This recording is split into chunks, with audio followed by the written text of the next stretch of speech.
चलो भाई बेटा, तो कहाँ पर थे हम? किरचॉफ लॉ चल लेते बेटा, केसीएल एंड केवीएल, है ना। मैंने क्या बताया था? What is KCL? केसीएल क्या होता है?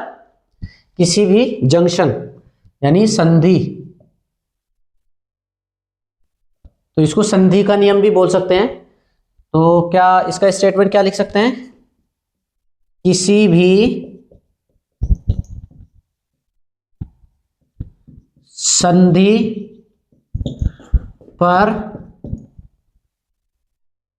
मिलने वाली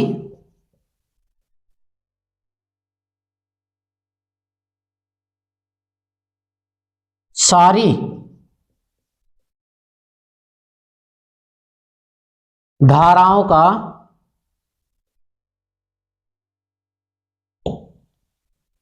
बीजगणितीय योग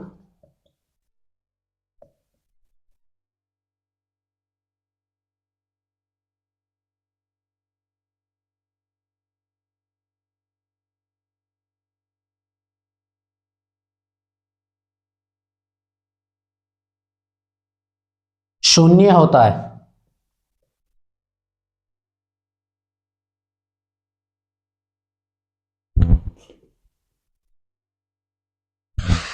ठीक है बेटा, तो क्या कह सकता हूं मैं इंग्लिश में? The algebraic sum, the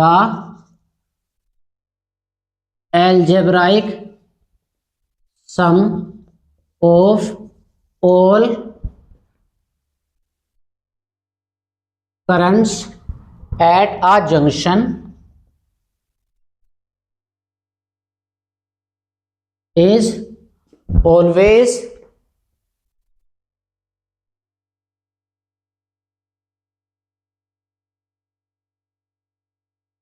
equals to zero।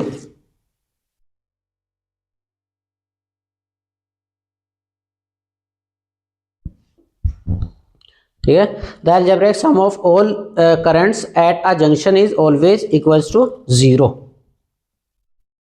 और इसको क्या लिख सकता हूं बेटा? ये तो समझ में आ गया था आपके। मैंने आपको बताया था कि अगर लो से हाई पर गए हैं तो क्या करना है बेटा? प्लस लेना है, और हाई से लो पर आएंगे तो माइनस लिखेंगे। ऐसे ही अगर करंट की डायरेक्शन में चलेंगे तो माइनस लिखेंगे, अगर करंट के अपोजिट आपने पाथ लिया तो फिर प्लस का लिखेंगे। ठीक है, तो मैं डेफिनेशन लिख रहा हूं, देखो।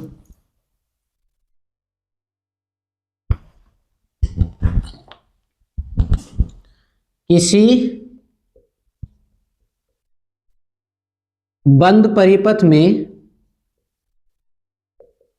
बंद परिपथ या पाश भी बोल सकते हो आप, बंद परिपथ या पाश में सारे वोल्टेजेस, सारे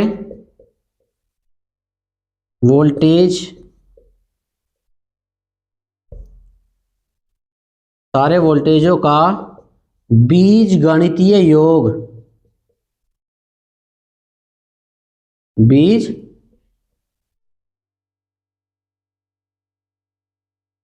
गणितीय योग शून्य होता है।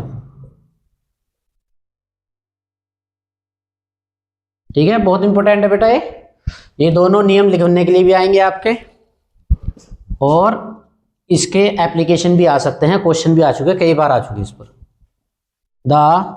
लिखने का इसका अलग अलग तरीका है, कई किताबों में ऐसा भी लिखा मिल सकता है कि the algebraic sum of all, नहीं, the algebraic sum of all currents, ठीक है, multiply by resistance is always equal to the all EMF in that close path. लेकिन हम ऐसे नहीं लिखेंगे, the algebraic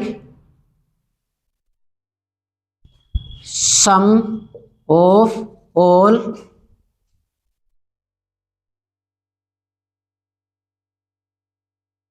voltages in a closed loop या closed path is always equals to 0। ठीक है, ऐसे लिख सकते हैं आप, इज ऑलवेज इक्वल टू 0।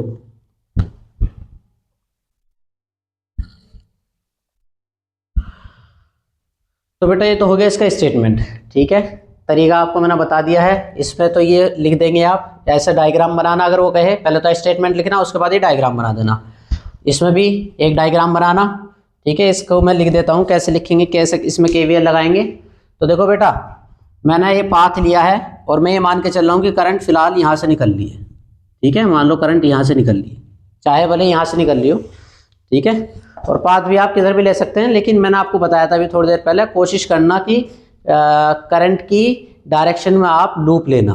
ठीक है, करंट की डायरेक्शन में लूप लेते रहना। और अगर ईएमएफ की जो छोटा वाला टर्मिनल है, छोटा पहले पड़े उसके बाद बड़ा वाला पहले पड़े, तो छोटे से बड़े पर आए हैं यानी पोटेंशियल बढ़ गया है, तो उसको लिखना प्लस का। और आगे अगर मान लो रजिस्टर पड़ता है, ठीक है, तो रजिस्टर हमेशा हाई से लो पर जाता है, यानी वोल्टेज कम हो चुका, तो उसको लिखना फिर माइनस का आई आर। देखो जैसे मैं इसको लिख रहा है, इसको देखो कैसे लिखेंगे। यहाँ लिखा डेल्टा सिग्मा ए 0, यहाँ पे ये लिखा था हमने, यहाँ पे ये लिखा है, फिर इसका ये एग्जाम्पल दिया है। इसको देखो, मैं यहाँ स्पेस नहीं है, ऊपर लिख रहा हूँ। ठीक है, देखो अब देखो बाई करंट की डायरेक्शन में चला मैं, तो करंट की डायरेक्शन में चला हूँ तो क्या हुआ है, देखो लो से हाई पर गया, लो से हाई पर गया, तो क्या होगा बेटा, प्लस का ई। सही है, आगे आए, करंट की डायरेक्शन में चल रहा हूँ, तो बेटा यहाँ पर हाई होगा और यहाँ पर लो होगा। हमेशा करंट ऊपर से नीचे की तरफ बहता है, हाई से लो की तरफ बहता है, तो ये हाई है, लो है, तो मैं भी इसी डायरेक्शन में जा रहा हूँ। तो मैं हाई से लो पर आया, यानी इसने वोल्टेज खा लिया, कुछ कंज्यूम कर लिया, खत्म कर लिया, तो क्या लिखूंगा, माइनस का आई आर 1। सही है, इसके बाद बेटा देखो ये हाई है और ये लो है, तो हाई से लो पे आया है, हाई से लो पे मतलब कंज्यूम हुआ है, यानी वोल्टेज कम हुआ है। क्या हुआ है बेटा, वोल्टेज कम हो गया। वोल्टेज कम होने का मतलब माइनस का E2। उसके बाद यहां करंट तो यही है, करंट यहां भी आएगी ये रही। तो अब इसी की डायरेक्शन में चल रहा हूं, तो बेटा यहां हाई होगा, यहां लो होगा, हाई से लो की तरफ करंट बह रही है ना, और मैं भी इसी डायरेक्शन में आ रहा हूं, तो मैं हाई से लो पर आया, यानी माइनस का IR2 इज इक्वल टू 0, चूंकि ये तो पहले ले ही लिया था। तो ये इक्वेशन बन जाएगी। पहले आप इसको लिखना, उसके बाद इसे लिखना। ठीक है, डायग्राम बनाने के बाद, डायग्राम पहले स्टेटमेंट, उसके बाद डायग्राम, उसके बाद ये, उसके बाद ये। ठीक है बेटा, और आपको अगर मान लीजिए केवल ये रूल लिखने के लिए आता है, तो आपको 2 नंबर इसके हो गए और 2 नंबर इसके हो गए। ठीक है, 1.5 3 नंबर आपके पूरे हो जाएंगे इस तरह से। अच्छा जी, अब इसको इस पर बेस 2 बढ़िया बढ़िया न्यूमेरिकल करते हैं। इसको हटा दो क्या, ये बताओ पहले आप, हटा दे इसे, चलो इसको हटा दे बेटा। देखो पहले KCL पे करूंगा और फिर KVL पे करूंगा।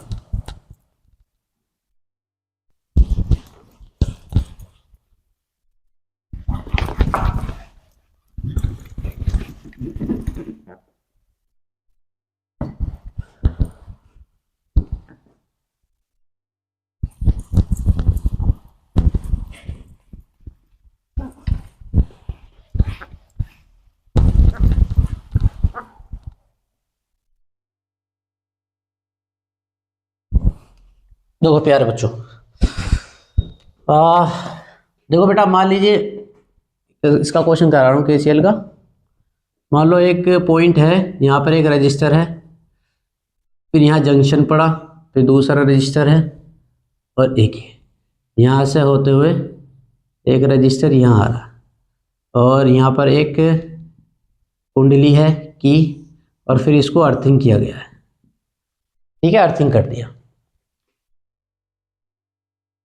यहाँ पर ये मान लो बेटा 4 ओम का रजिस्टर है, यहाँ पर भी 4 ओम का रजिस्टर है। ठीक है जी, और भाई जी यहाँ पर मान लो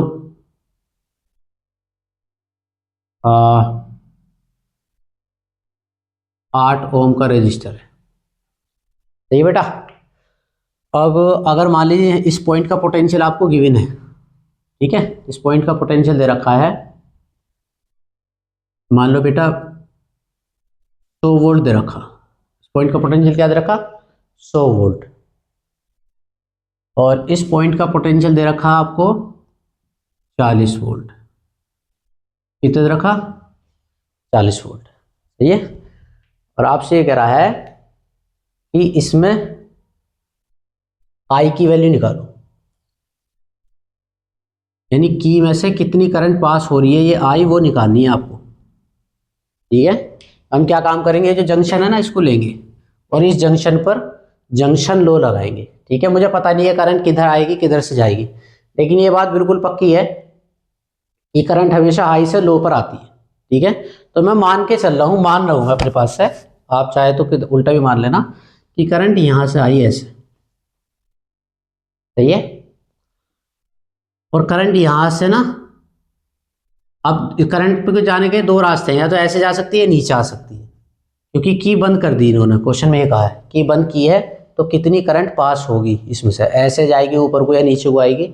एक बात याद रखना, अर्थ जो होता है ना, अर्थ एक बहुत बड़ा कंडक्टर है और वो कितना भी चार्ज अपने अंदर ले सकता है, ठीक है। पॉजिटिव चार्ज लेता है यानी करंट को अपने अंदर लेता है, और नेगेटिव चार्ज देता है वो, समझ गए। तो अर्थ जो है, इसलिए घरों के अंदर या घरों के बल्कि छतों पर बहुत बड़े बड़े कंडक्टर लगाए जाते हैं, है ना, ताकि अगर बिजली गिरती है तो वो उसके ज़रिए से अर्थ में चली जाती है, ठीक है, वो उसको एब्जॉर्ब कर लेता है बिजली को, करंट को। तो क्या होगा बेटा, ये की है, अब बताओ यहाँ से ऐसा आएगा ये, ठीक है। तो बेटा ये अगर मान लीजिए इसका पोटेंशियल मैंने V मान लिया, मुझे मालूम नहीं है कि इसका V है क्या है, लेकिन मान लिया V, और इस पॉइंट पर मैं लगा रहा हूँ जंक्शन लो, तो लगाओ बेटा KCL लगाने पर, एक ही जंक्शन है तो इसी पे लगाऊंगा और तो कहीं लगा नहीं सकता, लगाओ। क्या होगा, मान लो ये करंट ऐसा आ रही है और ये करंट बेटा ऐसा आ रही है, और टोटल करंट यहाँ जा रही है, सही है जी। मान लो ये बेटा I1 थी और ये I2 थी, और ये ऐसे जाकर दोनों मिल गई नीचे, ठीक है। अगर मान लो आप उल्टा ले लेते, I1 ऐसा ले लेते और I2 ऐसा ले लेते, तो फिर मैं क्या काम करता, जो यहाँ आती उसमें से माइनस करता। फिलहाल तो ये I1 है, ऐसा आ रही है I1, और I2 भी ऐसा आ रही है, फिलहाल तो इन दोनों को मैं जोड़ूंगा, इसको भी और इसको भी, वो नेट हो जाएगी आई। अगर किसी वजह से एक आपने ऐसे ले ली दूसरी ऐसे ले ली, तो फिर माइनस करता मैं, मतलब जैसे आप मानोगे उस हिसाब से इसको आप साइन को बदल लेना। फिलहाल मैंने दोनों मान ली है, दोनों को ऐड करूंगा बाद में लाकर। तो क्या करूंगा बताओ, आने वाली ये है I1 प्लस I2 आने वाली इजिकल टू, बोलो ना, जाने वाली, ये जाने वाली ना बेटा, इजिकल टू जाने वाली।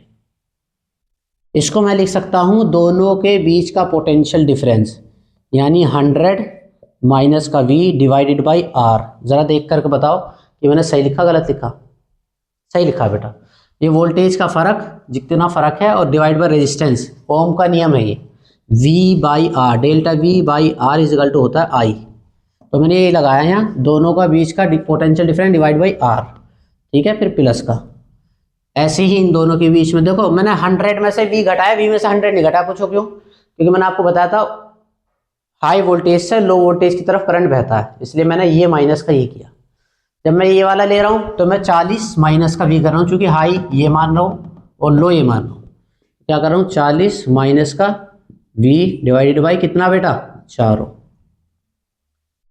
इज इक्वल टू, ये क्या होगा बेटा, ये तो V है और इसके नीचे अर्थ का तो पोटेंशियल 0 होता है, अर्थ का पोटेंशियल क्या होता है 0। तो बेटा क्या लिखूंगा, V minus 0 divided by 4, V minus 0 divided by 4। तो बेटा देखो जरा इसको सिंप्लीफाई करते हैं, कितना आ गया भाई साहब, इसको 4 से अगर मैं 2 से मल्टीप्लाई कर दूं या एलसीएम ले लूं, चलो एलसीएम ले लो। तो भैया जी एलसीएम आ गया 8, ये 100 है, माइनस का V और 4 दूनी 8, 2 से ऊपर मल्टीप्लाई आएगी, 2 चौक 8, 80 माइनस का 2V is equal to V by 4। ये 8 डिवाइड में अगर मल्टीप्लाई में जाएगा तो कटेगा 2 बार, तो कितना आ जाएगा बेटा 180, 180 आ गया। एक मिनट रुको बेटा जरा,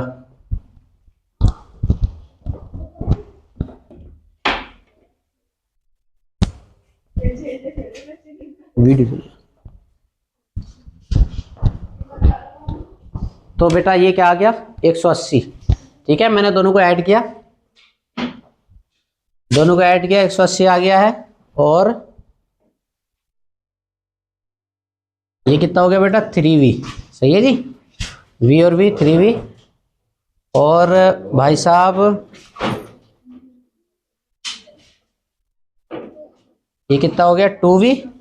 तो 180 इजिकल टू 2v और 3v उधर हो, कितना हो गया 5v, 5v 5 नीचे ले आओ बेटा, 5 नीचे ले आओ। तो ये हो गया 180 डिवाइडेड बाई 5, 5 से काटो जरा, 5 3 15, 5 6 30। तो v की वैल्यू कितनी आ गई बेटा जी 36 वोल्ट आ गई है। कितनी आ गई 36 वोल्ट। मेरा टारगेट क्या था, मेरा टारगेट था करंट निकालना। मेरा क्या मकसद था करंट निकालना, लेकिन मैं वोल्टेज आया, चूंकि मैंने वोल्टेज माना था, वोल्टेज मुझे पता नहीं था, सही है। तो करंट कैसे निकलेगा, निकाल लो बेटा। कहाँ है करंट, देखो ये रहा, ये आई, ये रहा, ये इसको मैंने लिखा था ना v माइनस 0/4। तो ऐसे लिखूंगा मैं, आई क्या हो जाएगा v माइनस 0/4। v की वैल्यू में ला चुका 36। तो बेटा 36 डिवाइडेड बाई 4 और 4 निम 36, 9 एम्पियर करंट बहेगी बेटा इसमें। कितनी बहेगी 9 एम्पियर, ठीक है। तो एक तो डाउट, एक प्रॉब्लम तो होगा इस पर। अब KVL मैंने आपको बताया कि KVL क्या होता है। तो KVL पर बेस एक और अच्छा सा क्वेश्चन कर लेते हैं, ठीक है। उसको भी देखो, क्वेश्चन नंबर 2। एक क्वेश्चन इस तरह से रखा, मान लीजिए बेटा वो एक पॉइंट है A, ठीक है। इससे कुछ सेल अटैच है, एक रजिस्टर, एक ये सेल, फिर दूसरा रजिस्टर, फिर ये सेल, इस तरह से ये दे रखा है, ठीक है। और भाई जी ये है 18 वोल्ट, और भाई साहब ये है 6 वोल्ट, भाई साहब ये 1 ओम, ये 2 ओम, और ये 3 ओम। ये A है, ये B है। आपसे इसने कहा कि आप VA माइनस VB निकालो। क्या कहा आपसे, VA minus VB, VA minus VB आपको निकालना है इसमें, सही है जी।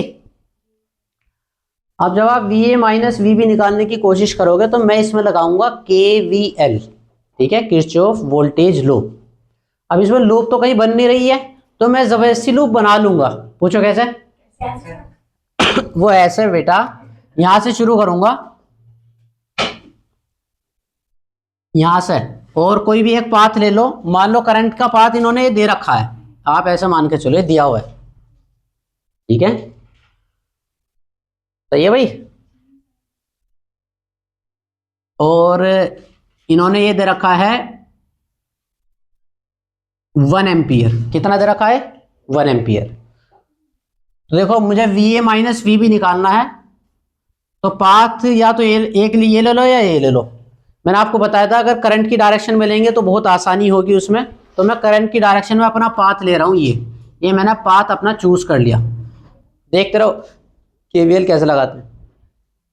जो भी करंट की डायरेक्शन है उसमें पाथ आप चूज कर लो। पाथ चूज करने के बाद अब आप शुरू करो चलना। बस ध्यान रखना फाइनल माइनस इनिशियल करना है। क्या करना है, फाइनल माइनस इनिशियल।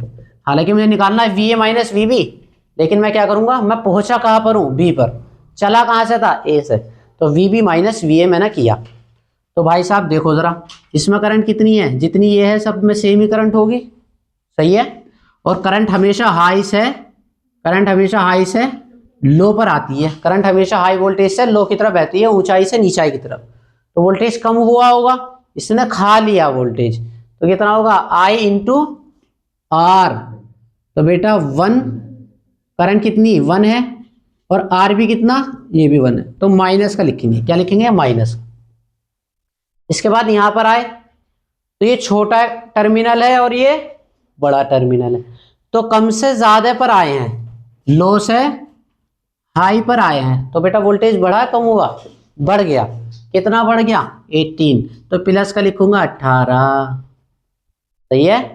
फिर ये क्या है 2 ओम है और करंट की डायरेक्शन में हम नीचे को चल रहे हैं, तो क्या होगा ये क्या कहां से कहां आएगा बेटा, प्लस से माइनस की तरफ आया होगा, हाई से लो की तरफ बहता है ना करंट, इसने खा लिया होगा, तो कितना माइनस का 2 × 1। उसके बाद बेटा ये 6 वोल्ट है, तो ये क्या है हाई और ये क्या है लो, हाई से लो पर आए हैं, ज्यादा से कम पर आए हैं जी, 10,000 थे 5,000 रुपए बचे, तो 5,000 चुरा लिए किसी ने, कितना हुआ माइनस का 6, ठीक है, कम हो गया बेटा, 6 वोल्टेज कम हो गया। अब करंट इधर आया, हम इधर गए, ये भी 3 ओम है, ये भी 4 है, खाएगा कितना खाएगा माइनस का 3 × 1 = 0, 1 ये एम्पियर करंट है सब में। खैर =0 मैंने इस वजह से नहीं लिख रहा हूं क्योंकि VB - VA मैंने लिख दिया, यानी क्लोज लूप में ऑलरेडी बना चुका हूं इसकी। तो भाई साहब क्या होगी, माइनस का 1 प्लस का 18 माइनस का 2 माइनस का 9, कितना हो गया भाई जी 9 × 10 10 1 11 18 18 माइनस 11, कितना बचा भाई साहब 7 वोल्ट। तो ये VB - VA आया, ये क्या आया VB - VA, मुझे निकालना क्या था VA - VB, तो भैया माइनस कर लो इसका और क्या, तो कितना हो जाएगा VA माइनस का VB = माइनस का 7 वोल्ट। दिस इज बहुत बढ़िया क्वेश्चन है, दोनों ये क्वेश्चन मैंने अपने पास से कराया, ये वाला भी। हालांकि जो बोर्ड में होगा वो इससे हल्का सा लेवल कम आएगा, लेकिन अगर ये 2 क्वेश्चन आप लोग कर लेते हैं तो मुझे लगता है कि आपके मतलब ठीक ठाक कंसेप्ट अच्छे हो जाएंगे। अब जरा पीछे जो आए हुए क्वेश्चन है ना वो शुरू कर रहे हैं कि पीछे कौन कौन से क्वेश्चन आए हुए हैं, लेकिन उससे पहले 2 छोटे छोटे टॉपिक वो करने हैं, एक तो व्हीटस्टोन ब्रिज और एक छोटा सा टॉपिक और है, तो इसको हटा दें क्या, चलो इसको हटा देते हैं और छोटे छोटे 2 टॉपिक करते हैं।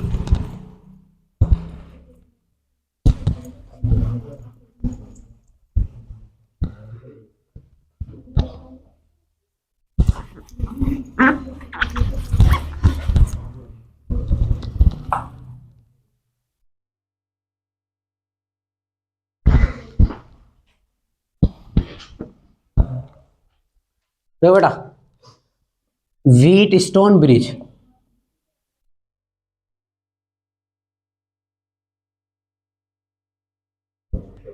इसका नाम हिंदी में यही है व्हीटस्टोन सेतु, व्हीटस्टोन सेतु, ठीक है। तो व्हीटस्टोन सेतु क्या होता है बेटा, एक तरीके का एक ब्रिज होता है, ठीक है, बैठ जाओ बेटा, एक तरीके का एक ब्रिज होता है और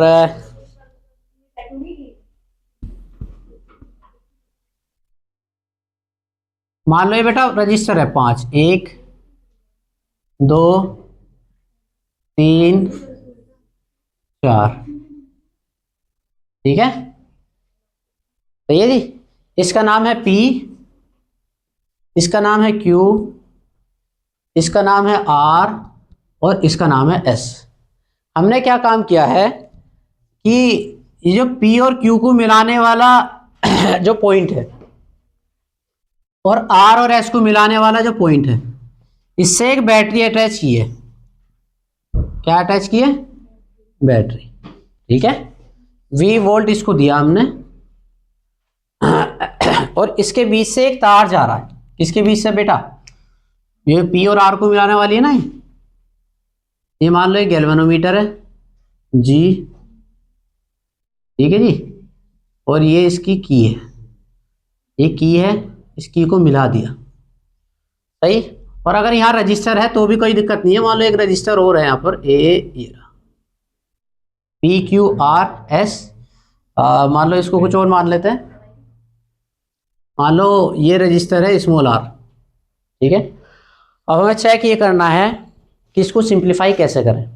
तो व्हीटस्टोन एक साइंटिस्ट थे, उन्होंने सर्किट को सिंप्लीफाई करने के लिए अपना एक रूल एक नियम दिया, सर्किट सोल्व कर रहे थे, सोल्व करते करते वो एक उन्होंने रिजल्ट दे दिया। रिजल्ट इस तरह से है, उन्होंने कहा कि यार अगर 4 रजिस्टर हों और उन्होंने एक ब्रिज टाइप बनाया हुआ हो तो उनको अगर डिवाइड किया जाए और उनका रेशो बराबर आ जाए, डिवीज़न का रेशो बराबर आ जाए, तो आप ये मान के चलिएगा कि जो दो रजिस्टर का जंक्शन है उन दोनों का पोटेंशियल बराबर हो जाएगा।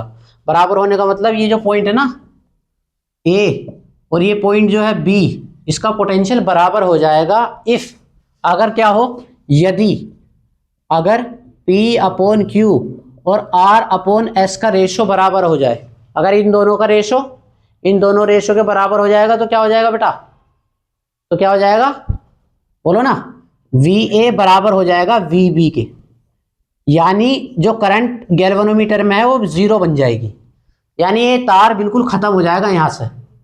और तार खत्म होने का मतलब पता क्या होगा सुहाना, तार खत्म होने का मतलब पता क्या होगा, P और R, जो करंट बेटा यहां से आएगी ये ऐसे जा रही ना, ये देख रहे हो, तो ये सीरीज में बन जाएगा, क्योंकि नीचे बीच में तो कुछ है ही नहीं। अभी किस में हो गया, सीरीज, जितना करंट आएगा वो सारा जितना इसमें आएगा उतना इसमें आएगा, तो ये क्या हो जाएगा सीरीज। और ऐसे नीचे वाला सीरीज हो जाएगा। तो पता है कैसे सोल्व करेंगे, जब ये भी सीरीज, ये भी सीरीज, ये भी सीरीज, ये भी सीरीज, ठीक है जी, P Q R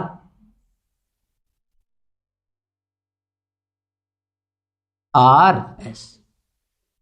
भैया इसको ऐड करना भाई जी, कर दो, सीरीज को सिंप्लीफाई तो करो, तो क्या हो जाएगा P प्लस R ऊपर और नीचे क्या हो जाएगा भाई साहब Q प्लस S, ठीक है ना। ये जो ले रहा हूं ना मैं, ये टर्मिनल वो ये ले रहा हूं, ये C और ये D मान लो फिलहाल आप, टर्मिनल C और D। खैर अब ये दोनों पैरेलल में है, पैरेलल में भी सिंप्लीफाई करना आता है आपको। शयान कैसा करता है बेटा, दोनों का मल्टीप्लिकेशन, बोलो ना, दोनों का मल्टीप्लिकेशन अपॉन दोनों का एडिशन, दोनों का मल्टीप्लिकेशन अपॉन दोनों का एडिशन। बेटा ये पैरेलल है ना, इसलिए ये R इक्विवेलेंट आप ऐसे निकाल सकते हो, ठीक है। इसको बोलते हैं व्हीट स्टोन ब्रिज। क्या बोलते हैं इसको, व्हीट स्टोन ब्रिज। मैं एक क्वेश्चन इस पर कराता हूं आपको, जैसे फॉर एग्जांपल एक सर्किट आपको इस तरह से दिया है, 1 2 3,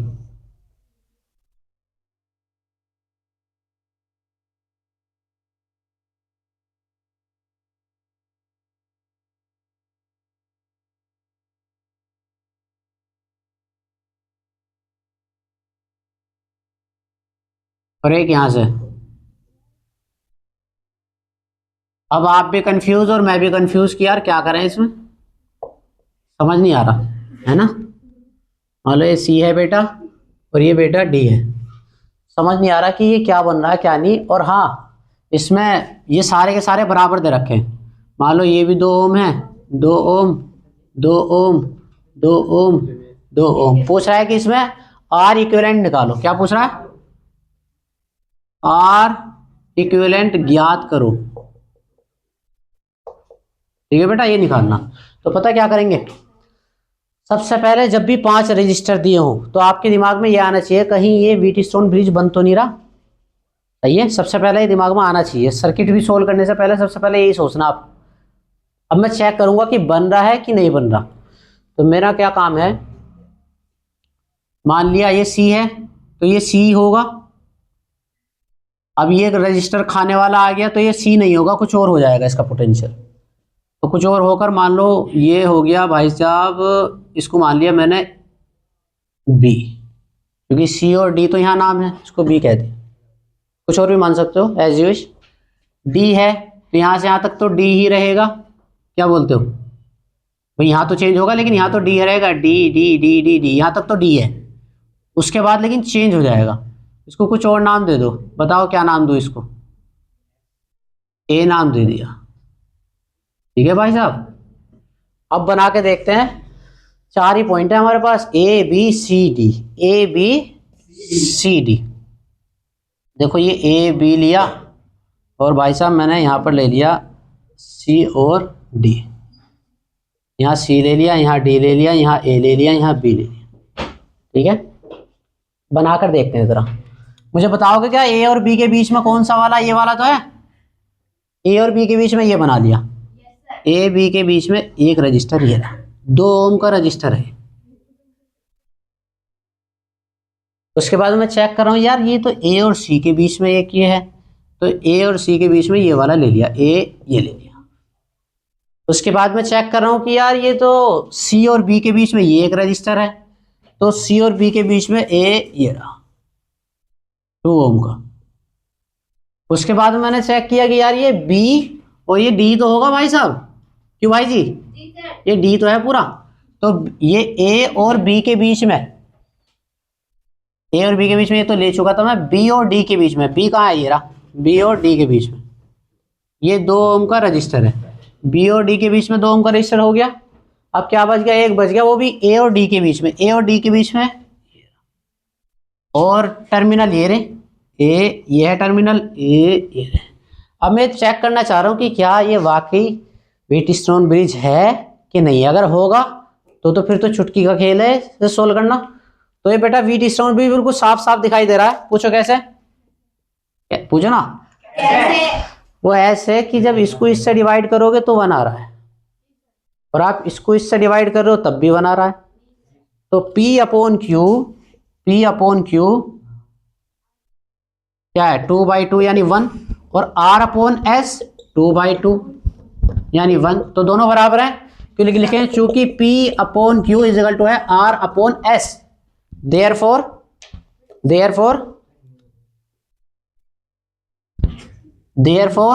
क्या होगा पता, दिस इज व्हीटस्टोन ब्रिज। सही है, यानी ऐसे लिखेंगे VA should be equal to VB। दोनों का पोटेंशियल बराबर हो जाएगा, और जब 2 पॉइंट का पोटेंशियल बराबर हो जाता है ना तो बीच में भस्म हो जाता है। सही है, वो तार हट जाता है वहां से। तो तार हट जाएगा तो अब बताओ, इसको सिंप्लीफाई करना था, R इक्विवेलेंट निकालना था। तो ये तो सीरीज हो गई, 2 2 4, नीचे भी 2 और 2 4, 4 ऊपर 4 नीचे, 4 ऊपर और 4 नीचे पैरेलल में है ना। तो 4 और 4 2 रजिस्टर अगर पैरेलल में लगे हों तो कैसे सिंप्लीफाई करेंगे उसको, उसका आधा कर देंगे। मैंने बताया था ना, इक्वल रजिस्टर हो और पैरेलल में हो तो जितने नंबर ऑफ रजिस्टर है उससे डिवाइड करना बस। मान लो 100 ओम के 10 रजिस्टर हैं तो 100 डिवाइड बाई 10। ठीक है, तो ये 4 ओम के 2 रजिस्टर हैं तो 4 डिवाइड बाई 2, यानी R इक्विवेलेंट कितना आ गया भाई जी, 4 डिवाइडेड बाई 2 यानी 2 ओम। बोलो कैसी गई, बढ़िया, चलो ठीक है। अब ये व्हीटस्टोन ब्रिज हो गया। अब मैं आपका मॉडल पेपर उठा रहा हूँ, उसमें जो जो सिलेक्टेड और बढ़िया बढ़िया क्वेश्चन आए हुए हैं वो मैं आपको करा देता हूँ। ठीक है, और आज फिर ये चैप्टर आपका पूरा हो जाएगा। तो चलो इसको हटा दूं मैं, व्हीटस्टोन ब्रिज है। ठीक है, चलो इसको हटा देते हैं।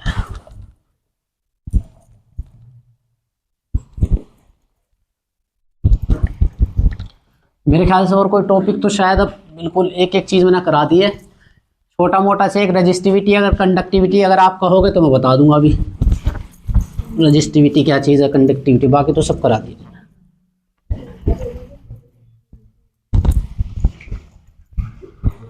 चलो बता ही देता हूँ, रजिस्टिविटी कंडक्टिविटी भी। देखो रजिस्टिविटी और कंडक्टिविटी क्या होती है मैंने आपको बताया था, चलो यहाँ लिख देता हूँ, रजिस्टिविटी एंड कंडक्टिविटी।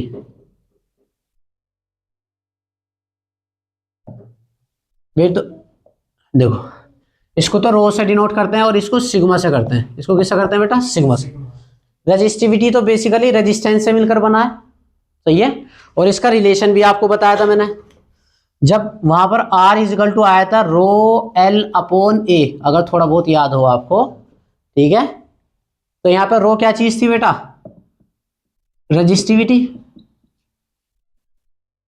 ठीक है, 1 अपॉन रो को बोलते हैं कंडक्टिविटी, इसको सिग्मा बोलते हैं। 1 अपॉन रो को क्या बोलते हैं बेटा, कंडक्टिविटी। ठीक है, रजिस्टिविटी तो होती है रुकावट, यानी करंट के चलने में रुकावट पैदा होना, और कंडक्टिविटी होती है आसानी, यानी करंट के चलने में आसानी होना।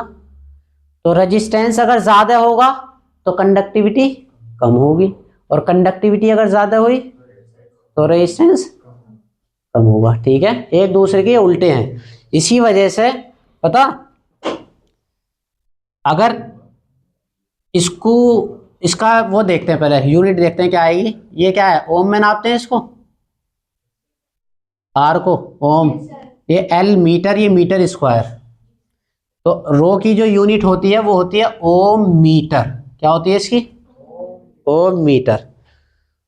इसकी इसका उल्टे होगी। ठीक है, जैसा रेजिस्टेंस होता है ऐसी कंडक्टेंस होता है। रेजिस्टेंस कंडक्टेंस, उसकी ओम है तो कंडक्टेंस की ओम इनवर्स या 1 अपॉन ओम, या सीमेन भी बोलते हैं, तीनों हैं। ओम इनवर्स, 1 अपॉन ओम या सीमेन।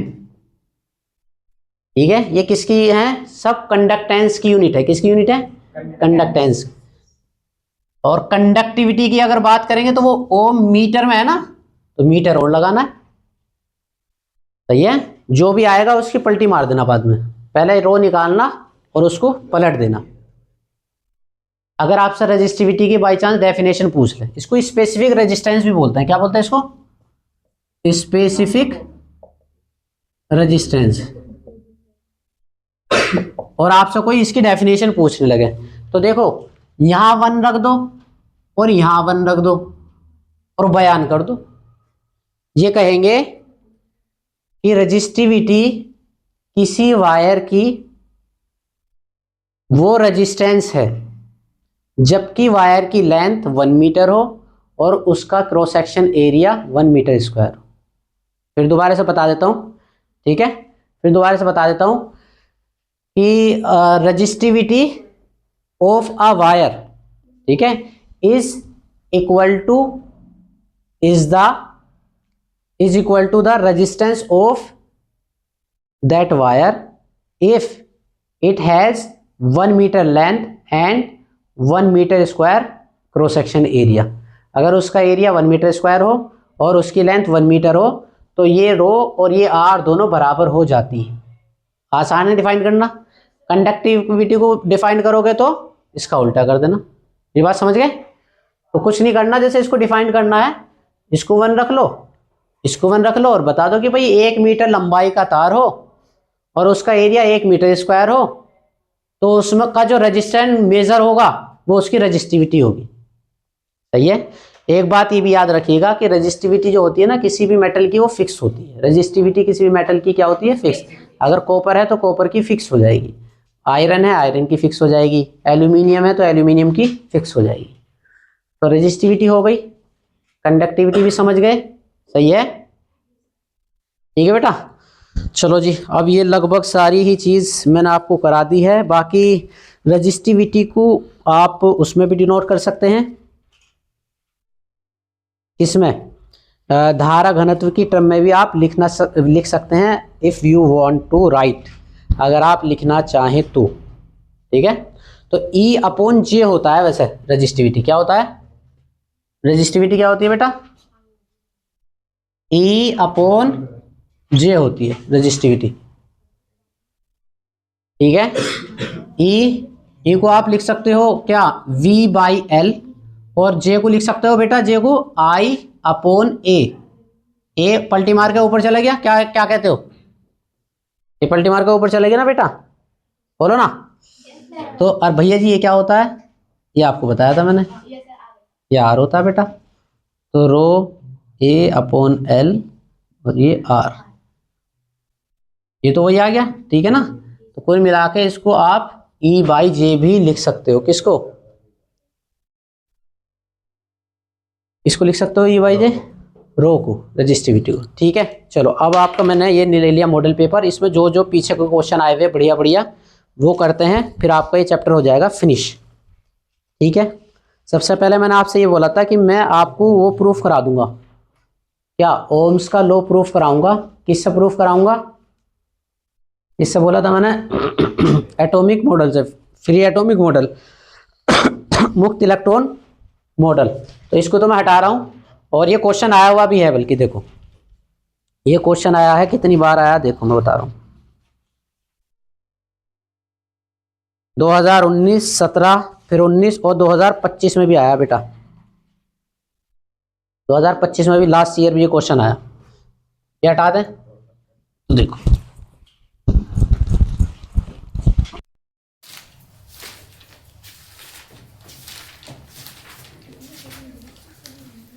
अब शुरू करते हैं बेटा PYQ, previous year question paper.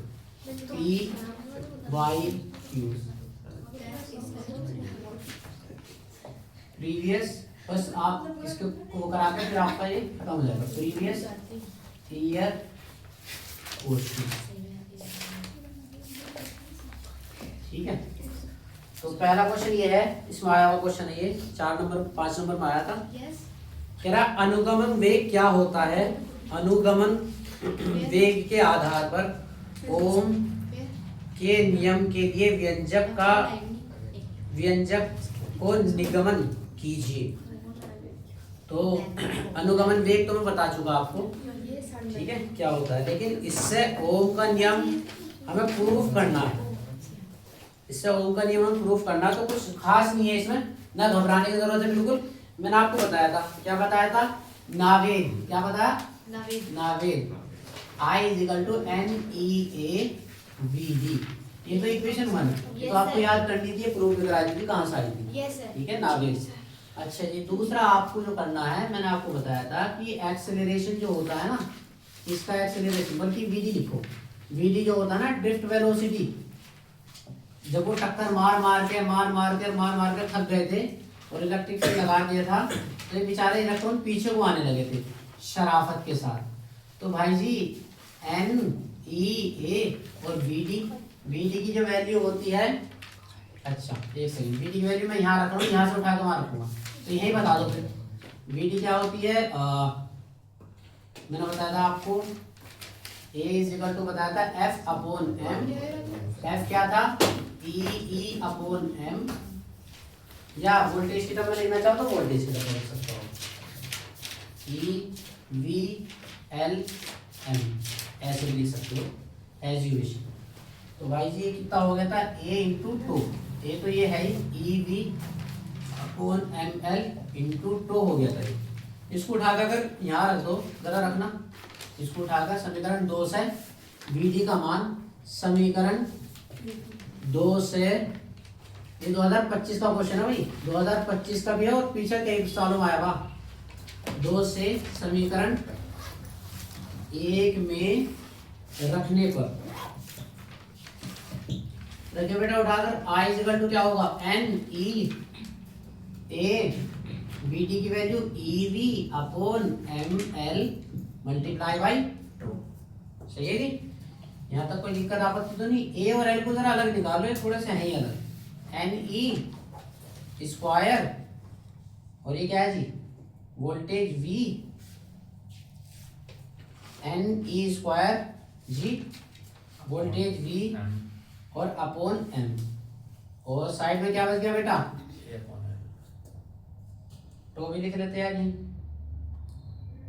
Side में क्या बच गया, और तो ले लो इसके साथ यार, एक काम करो, तो ले लो इसके साथ। अब क्या बच गया, एरिया बच गया, तो लेंथ बच गई और वोल्टेज बच गया, और यहाँ करंट है, सही है जी। इसको सारे को उठा के इधर ले आओ। वोल्टेज की वैल्यू क्या हो जाएगी, I NE² टो/m × N/A, सही है। और आपको शायद मालूम होगा, ये जो होता है ना, ये रेजिस्टिविटी की वैल्यू होती है, NE² टो/m, इसकी वैल्यू होती है रेजिस्टिविटी। तो रेजिस्टिविटी × L/A क्या हो जाएगा बेटा, रेजिस्टेंस, क्या हो जाएगा, रेजिस्टेंस, बोलो कैसी गई, ठीक है। तो NE² टो, ये क्या होता है बेटा, टो/m, ये रेजिस्टिविटी होती है। तो भाई साहब आपने लिख लिया इसको, तो ये हो गया M,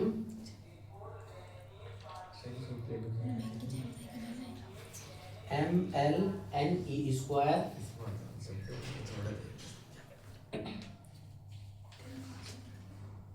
v/i is equal to ml, v is equal to I R, ठीक है, ml/ne² टू a।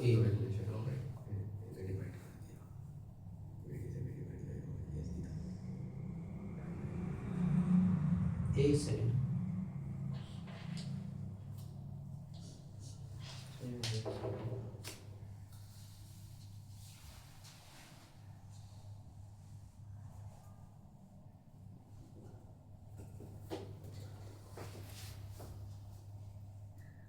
ये वीडी हमने निकाला v/l, ठीक है, ए की वैल्यू रखी AV/ml, v इक्वल टू 80, फिर हमने i इक्वल टू नावेद रखा NEA/VD, VD की जगह रखा EE/ml, NE² तो ml रखा। अच्छा ये i था ना, यहाँ i तो गलत करा ना, देखो इसको उठा के जब आप इधर लाए या v की वैल्यू निकाली ना तो बेटा पलट जाएगा ना, जब पलटेगा तो पलट दो, फिर यहाँ v की वैल्यू निकाले ना, तो v इज या तो v इक्वल टू क्या होगा, ये i नीचे आ जाएगा v/i, और ये पूरा पलट जाएगा तो ऊपर क्या होगा ml, और नीचे क्या होगा बेटा ne² तो by a, ठीक है। अब सही है बेटा, ये क्या होगा बेटा, रेजिस्टेंस R हो जाएगा, इसको R लिख सकता हूँ मैं, तो R इज इक्वल टू होगा v/i, या फिर इसको मैं लिख सकता हूँ v is equal to i into R। Proof, तो बेटा प्रूफ हो गया, ठीक है, तो ये ओम्स का लॉ हो गया। चलो आगे चलते बेटा, ml/ne² तो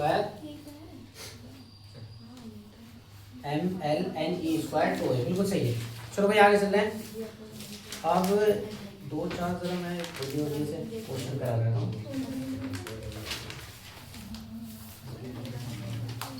चलो इसको हटा दे बेटा,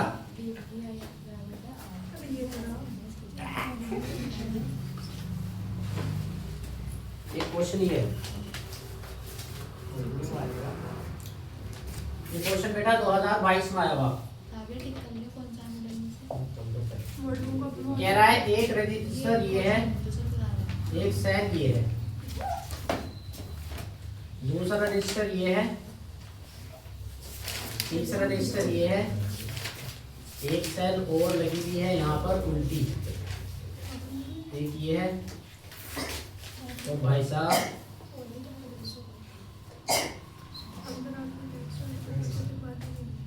यहाँ से एक रजिस्टर ये लगा हुआ, ये भैया जी ये दे रखा है 4 वोल्ट E1, और ये दे रखा है 4.5 वोल्ट, सॉरी ओम भाई, ओम है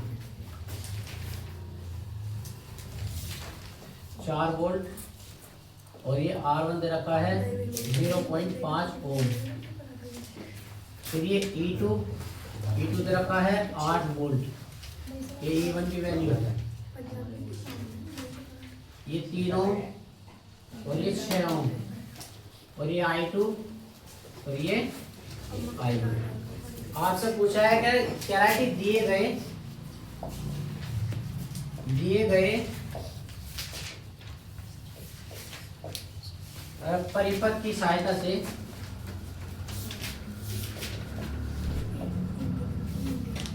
ज्ञात कीजिए, क्या ज्ञात करना बेटा, पहला तो ज्ञात करना है इसमें प्रत्येक प्रतिरोध में प्रवाहित धारा, प्रत्येक प्रतिरोध में प्रवाहित धारा। दूसरा निकालना बेटा, इसमें दूसरा निकालना है E1 सेल के सिरों की वोल्टता, E1 सेल के सिरों की वोल्टता, ठीक है, ये निकालना है इसमें।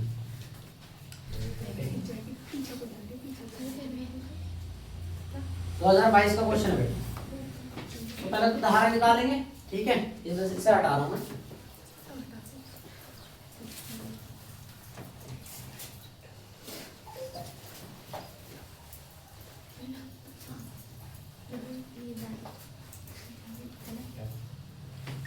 ये बड़ा धारा निकालनी है, ठीक है। 2 सेल हैं, अब तुम्हारे पास 2 रास्ते हैं।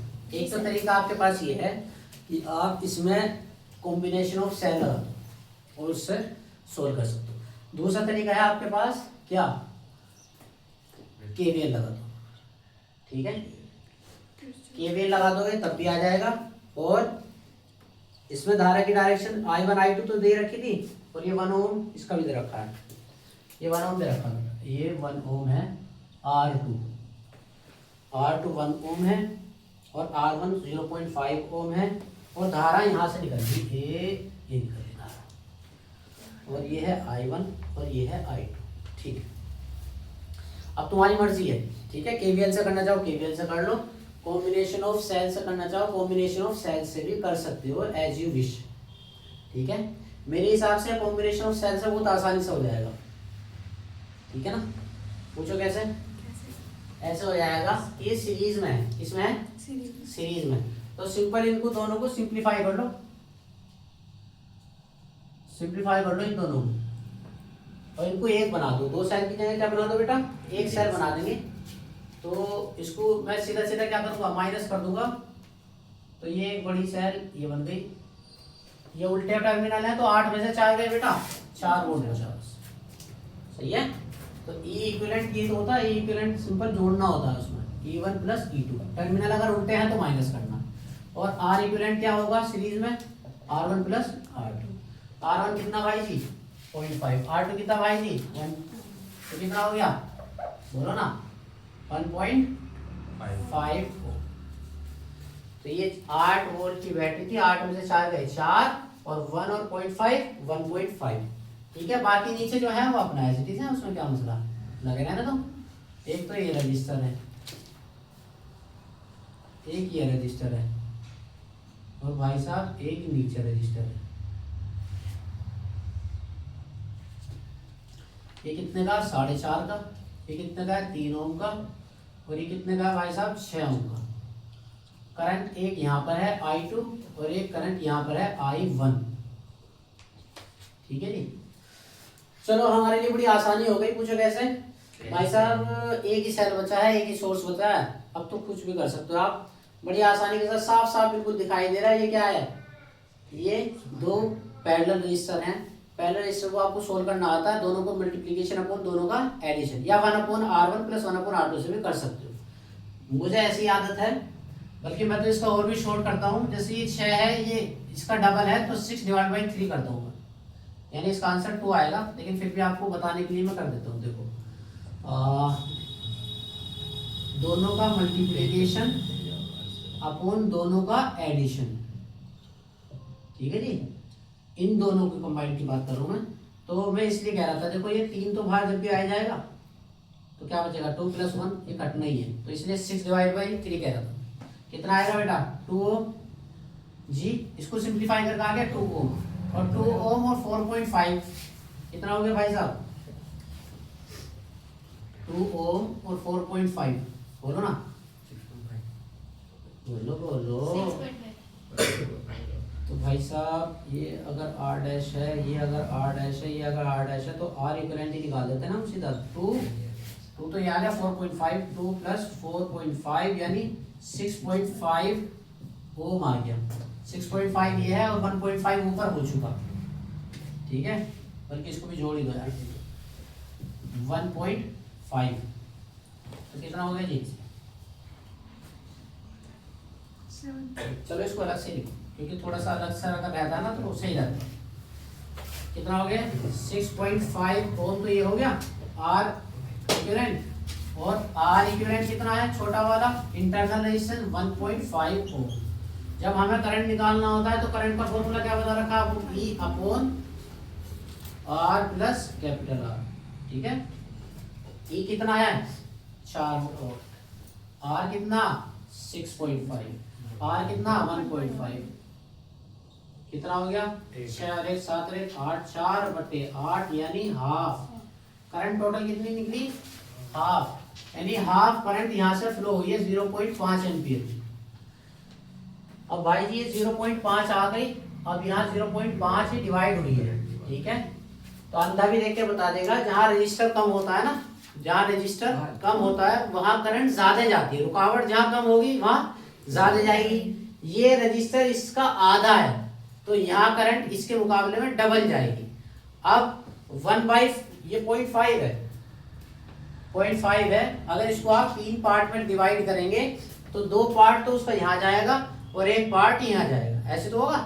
तो 0.5 को डिवाइड कर दो आप किससे, 3 से। ये कितना होगा, 3 दूनी 6। तो इसका 2/3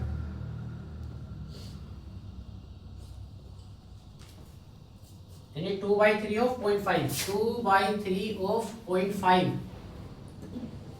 तो किस में जाएगा, इस वाले में। ये मैं एक लॉजिक लगा रहा हूँ, बाकी मैं भी सिंप्लीफाई करूंगा, इधर देखते रहो। ये कितना हो गया, 1/3, 1/3 तो इसमें आ गया, और एक बार जाएगा 1/6, इसमें जाएगा, इसमें आएगा 1/3 एम्पियर और इसमें आएगा 1/6 एम्पियर। एक बार अगर आंसर चेक कर लूँ मैं, उसके बाद आपको बताता हूँ कि सही आ रहा है। I2 की वैल्यू है 1/3 एम्पियर और भाई साहब I1 की वैल्यू है 1/6 एम्पियर। वेरी गुड, ठीक है। खैर तो मुझे एक तो धारा निकालनी थी, A1 सेल पे वोल्ट का भी निकालनी थी, खैर वो भी निकालनी थी। मैं कह रहा था कैसे निकाला मैंने, तो ये मैंने आपको तरीका बताया था। तरीका ये बताया था कि पैरेलल में करंट डिवाइड होता है, ठीक है। तो उसमें करते क्या है, ये तो खैर मेरा अपना लॉजिक था, इसको मैं यहाँ से हटा रहा हूँ। उसमें ये है कि जैसे अगर मुझे इसमें करंट निकालनी है I1, तो मैं लिखूंगा I1 इज इक्वल टू दोनों का रजिस्टर का सम, यानी 3 + 6, ठीक है, multiply by total current. Total current कितनी थी जो आई थी, 1/2। अब यहाँ पे उससे मल्टीप्लाई करनी है, अगर यहाँ 1 है तो यहाँ 2 से करनी है दूसरे वाले से, अगर यहाँ 2 है तो यहाँ 1 से करनी है, ठीक है। तो अब बताओ, मैं ये निकाल रहा हूँ तो ये वाला रजिस्टर ना लेगा, दूसरा वाला लेना है, ये वाला। जब इसमें करंट निकालोगे तो ये वाला लेंगे, ठीक है। तो क्या होगा, 3 6, मुझे कौन सा निकालना, I1, तो क्या लूंगा 3 ओम। तो कितना हुआ बेटा, 3 9/2, 6 और 3 9, ठीक है जी। और ऊपर लिया मेरे को 3, तो 3 दिया 9, कितना आ गया बेटा, 6 ही तो आया, सही आ रहा।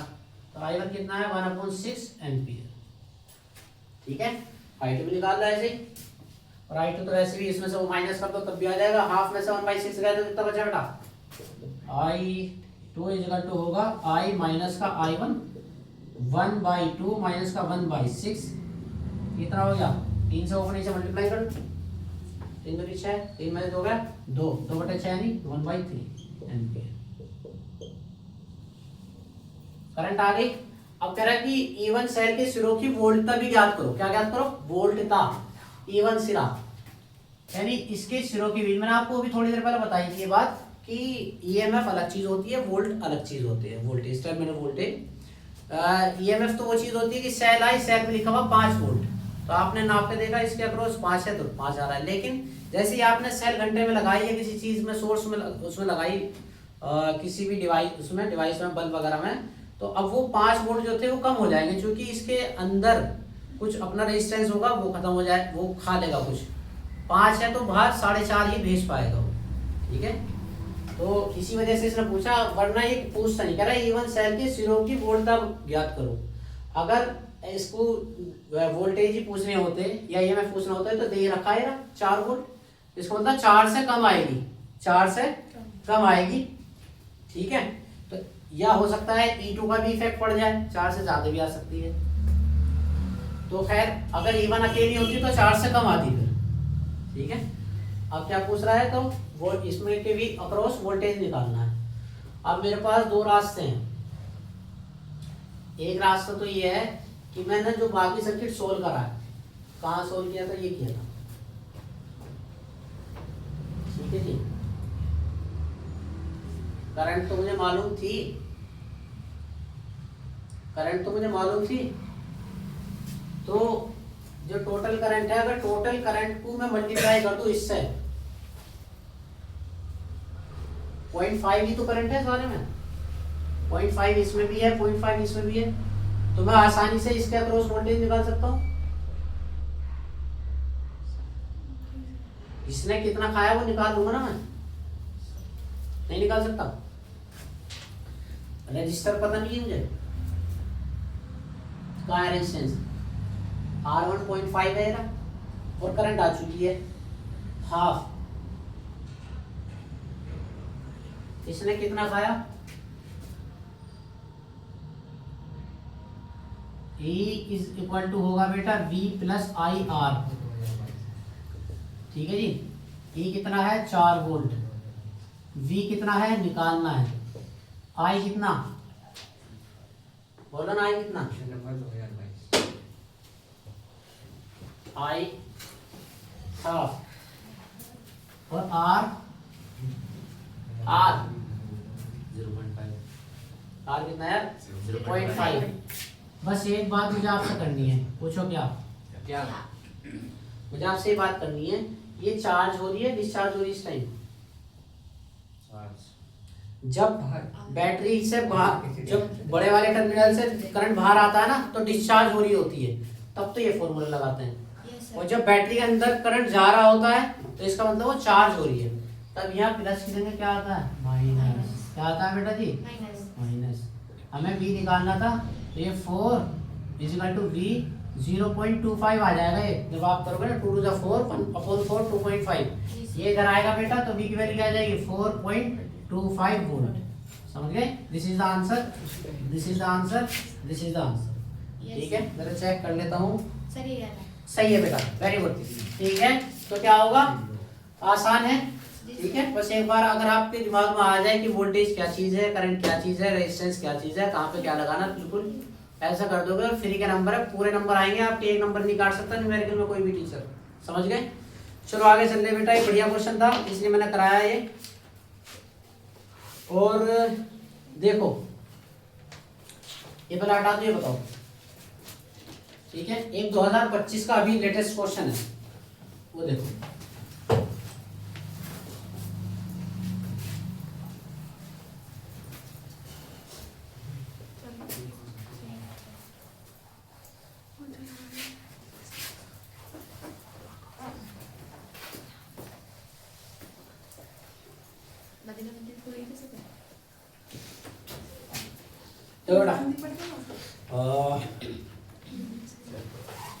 कह रहा एक ही पदार्थ के बने, क्वेश्चन नंबर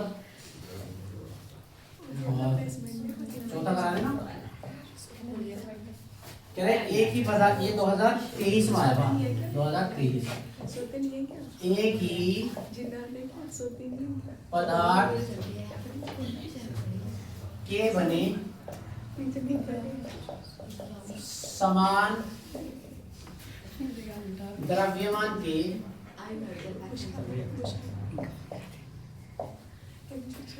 दो तार ए तथा बी हैं। तार ए का व्यास, तार ए का व्यास तार बी के व्यास से, तार बी के व्यास से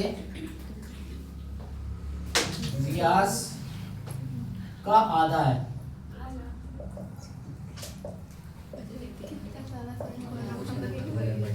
यदि तारे का प्रतिरोध 24 ओम हो, यदि तार ए का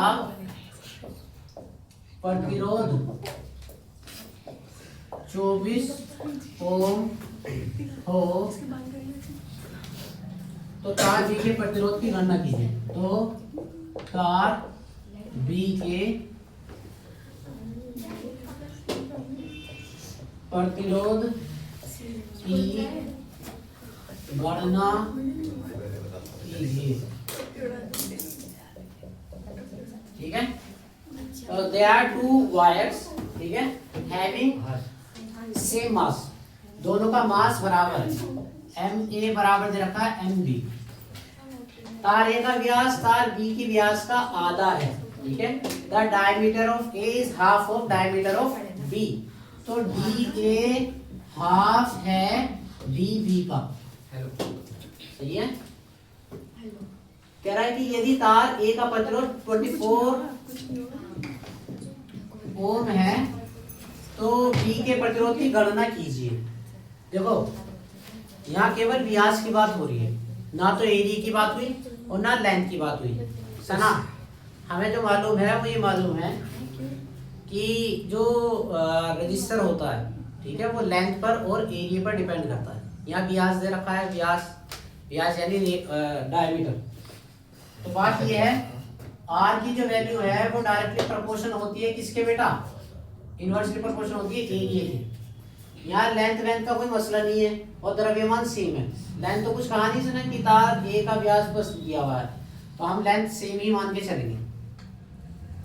इसका मतलब ये हुआ अगर मैं लिखूं R1 upon R2 is equal to होगा A2 अपॉन A1, उल्टा है ना, रेसिप्रोकल।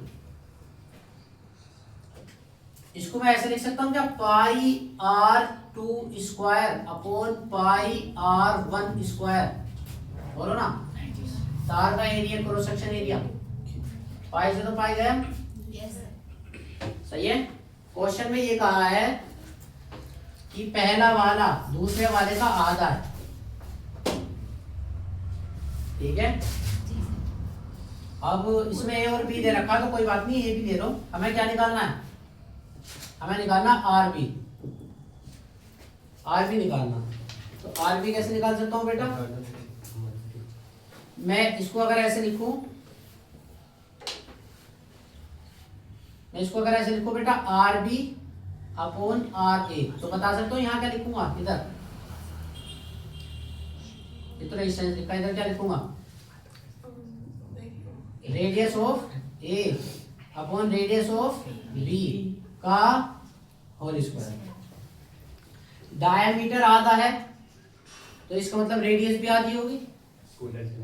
इसको मैं लिख सकता हूँ ना 2 इंटू आर, डायमीटर का डबल होता है सुहाना, डायमीटर का डबल होता है ना रेडियस ए, और ये हाफ, ये 2 आर बी, उसे तो 2 जब भी कटते ही है तो रेडियस आर ए दे रखी है आधी आर बी की। अब चाहो तो आप आर बी की वैल्यू रख लो यहाँ पर, या आर ए की एज यू विश। तो मैं आर बी की वैल्यू रख दूँ 2 आर ए, है जी। आर बी की वैल्यू रख दूँ क्या 2 आर ए यहाँ से, तो 2 आर ए गया का square R B R A, तो आर बी कितना आ जाएगा बेटा, हाफ का square 4 multiply by R A, 1/4 हो गया। कितना दे रखा था 24, R B is equal to 1/4, R A कितना दे रखा था 24, आर बी कितना आ गया बेटा 6। जरा चेक कर लो बेटा, गलत आ रहा आंसर गलत आ रहा है। और इसमें आंसर जो आ रहा है भाई साहब वो आ रहा है 1.5 ओम। अब आप ये चेक करो कि इसमें क्या हमने मिस्टेक की है।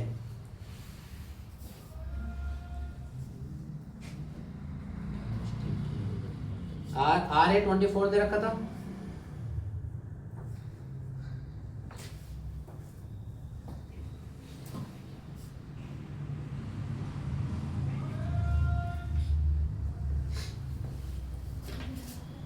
One by 4 R A upon R B, 1/4 पहले से भी था क्या,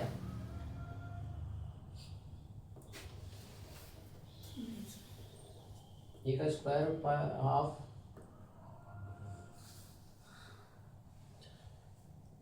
इसने ना क्वेश्चन थोड़ा सा ना यस, बात यह है कि इसने एक कंडीशन ये भी तो दी थी कि मास दोनों के बराबर हैं। इन्होंने ये भी कहा है कि मास दोनों के बराबर है, ठीक है। जब मास दोनों के बराबर होंगे बेटा तो आप मास को भी इसमें यूज करेंगे। मास दोनों के बराबर होने का मतलब ये है कि एक तरीके से मास इक्वल टू क्या होता है, वॉल्यूम इनटू डेंसिटी, वॉल्यूम बराबर हो जाना। आप इसको इस्तेमाल करेंगे, क्योंकि इसको तो हमने इस्तेमाल करा ही नहीं अभी। भाई डेंसिटी आपने वो की और लेंथ अंडरस्टूड मैंने मान ली थी, इस वजह से ऐसा हुआ। लेकिन इसने कहा ना समान ही पदार्थ के द्रव्यमान, समान द्रव्यमान दे रखा है। क्या दे रखा बेटा? समान द्रव्यमान। तो आपको भाई साहब अगर इस तरह का मामला हो तो एक तो शॉर्टकट मैं आपको बता रहा हूँ, वैसा कर लेना, ठीक है। समान द्रव्यमान इस तरह से कहे वो, और एक दूसरे का आधा कहे, डबल करे, ट्रिपल कहे, तो आप ये काम करना कि आर एरिया कह रहा था, अगर एरिया है तो एरिया के हिसाब से, और लेंथ है तो लेंथ के हिसाब से पावर 4 कर दो।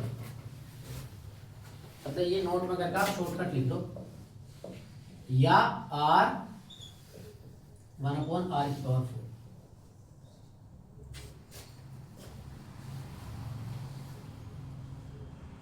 ठीक है, आर की पावर 4 का मतलब एरिया का स्क्वायर करना। एरिया का क्या करना? स्क्वायर। तो लेंथ तो है नहीं, लेंथ तो छोड़ दो आप, एरिया का स्क्वायर है, या तो रेडियस की पावर 4 कर दो या एरिया का स्क्वायर कर दो। तो एरिया का स्क्वायर कर लेना, सही है। एरिया का स्क्वायर करोगे तो फिर क्या होगा, यानी रेडियस की पावर 4, रेडियस की पावर 4r। अब करके देख लो जरा, 16 है, ये 24 था, ये आधा था, कौन सा वाला? बी के व्यास का आधा है, ए का व्यास बी के व्यास का आधा है, तो R B upon R A equal to होगा बेटा R A upon R B. ठीक है जी। इसका कौन सा आधा है? ए का आधा है बी का, देखो ना, ए का व्यास बी के व्यास का आधा है, ए का बी का आधा है, तो आर बी को लिख सकता हूँ 2 इंटू आर ए, 2 ये तो आर ए का एज इट है, आर बी को लिखो 2 इंटू आर ए का 4 आर बी आर ए, ये कितना आ जाएगा? 2 दूनी 4 दूनी 8 दूनी 16 1/16 R B upon R A. ठीक है, R B upon 24 equal to 1/16, R B equal to क्या आएगा? 24 डिवाइड बाई 16, तो कितना आ जाएगा? 4 चौक 16, 4 6 24, 2 दूनी 4 2 3 6 1.5 ओम। ठीक है, 1.5 ओम, जरा चेक करो। ठीक है, तो एक तो ये शॉर्टकट है, इसमें आपको करना है, इसमें तरीका ये रहेगा, ये हालांकि इस तरह का हमने पहले बताया था, जब एक ही वायर को खींचा जाता है, स्ट्रेच किया जाता है, कंप्रेस किया जाता है, तो या तो एल स्क्वायर लगाते हैं या ए स्क्वायर लगाते हैं, 1/a स्क्वायर। लेकिन वहां केवल मैंने 2 चीज बताई, या तो स्ट्रेच हो या कंप्रेस हो। और तीसरा यह याद रखना कि अगर मास सेम है, अगर मास सेम है तो मास बराबर वॉल्यूम दोनों का बराबर कर फिर वो निकालना, ये मत करना। क्या करोगे? सीधा सीधा R inversely proportional to 1/a square, इसको लगाना, तो इससे सीधा आंसर आएगा, पक्की बात। ठीक है, चलो आगे चले बेटा, 2 क्वेश्चन और रह रहे हैं जो अच्छे अच्छे हैं, उसके बाद ये चैप्टर क्लोज कर देंगे। और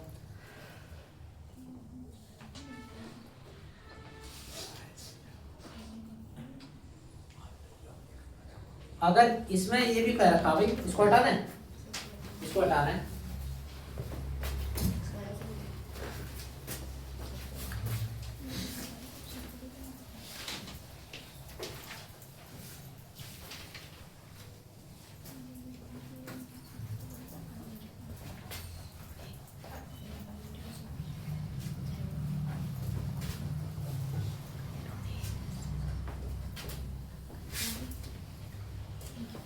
एक क्वेश्चन ये है, ये कई बार आया हुआ, 1 2 3 4 5 6 7 8 9 10 बार क्वेश्चन आया हुआ है।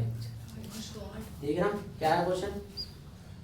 और 2025 में आया, 2024 में आया, 22 में आया, 20 में आया, 19 में, 16 में, 14 में, 5-6 बार आया हुआ।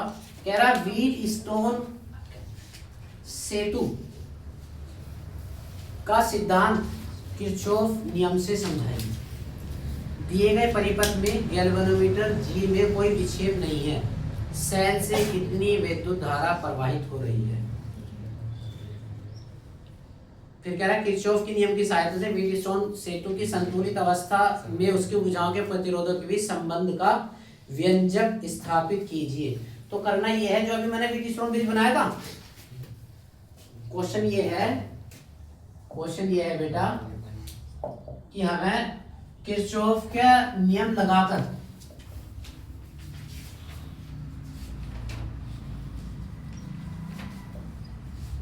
किरचॉफ के नियम से व्हीटस्टोन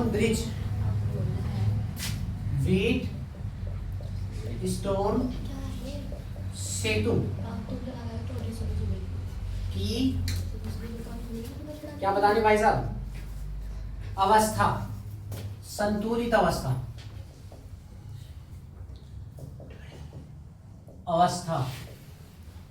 ये एक तरीके से ड्राइव करनी है, प्रूफ करनी है, सिद्ध करनी है। ये क्वेश्चन है किरचॉफ के नियम से व्हीटस्टोन ब्रिज की संतुलित अवस्था P upon Q R upon S proof करना। तो भैया जी सबसे पहले वही तरीका, आप डायग्राम बनाना है तो यस सर। यहाँ बीच में गैल्वेनोमीटर बनाना और एक रजिस्टर लेना चाहो ले लेना। यहाँ कुंडली, ये cell C D A B, सही है। और इसमें क्या लगा होगा बेटा, E, इसका EMF माना ये E है और बस ये सीधी है, ठीक है। अब यहाँ से मान लेना आप कि भैया जी मैंने माना कि यहाँ से जो करंट जा रही है वो आई जा रही है। क्या जा रही है करंट? आई। अगर यहाँ से आई है, ऊपर वाले से I1 है, ठीक है, तो यहाँ करंट जाएगी नहीं। P Q R S, इसमें कोई करंट जाएगी नहीं। यहाँ तो आई तो जीरो होगी इसमें गैल्वेनोमीटर में। Yes sir. I1 इधर है और I2 इधर है, दो पार्ट में डिवाइड हुई है, तो ये ऐसे जाकर ऐसे आ जाएगी, ऐसे जाकर ऐसे चली जाएगी, ठीक है। मैंने माना है, मैंने करंट अपने पास मानी है कि यार एक करंट ऐसे गई, एक करंट ऐसे गई। जब एक ऐसे जाएगी, एक ऐसे जाएगी, तो ये तो ऐसे पार होगी ना, ठीक है। तो ये ऐसे पार होते हुए ये ऐसा आ जाएगी। अभी इसमें लगा रहा हूँ, कैसे लगाऊंगा बेटा, मुझे पी क्यू लेना ना साथ में, तो इसमें एक पाथ ले लो। मैंने माना कि पाथ ए ये वाला लिया, पहला पाथ, ठीक है, यहां से लगूंगा। तो देखो इसमें करंट की डायरेक्शन में चला तो क्या होगा, माइनस का I1 KVL से, KVL लगाने पर पहले वाले लूप में I1 इंटू R, फिर इस वाले में स्मॉल r मान लो, तो माइनस का इसी डायरेक्शन, इसमें तो कुछ है ही नहीं, 0 इंटू R, इसमें तो कोई करंट ही नहीं है। अब ये बचा, ये माइनस का लूंगा, प्लस का प्लस का लूंगा बेटा, क्यों? क्योंकि करंट की दिशा के उल्टा चलता हूँ। तो प्लस का I2 into Q equal to 0 होगा KVL से, जी भाई। तो ये उधर चला जाएगा, तो I1 R इजिकल टू क्या आ गया, I2 Q, समीकरण नंबर 1, सही है।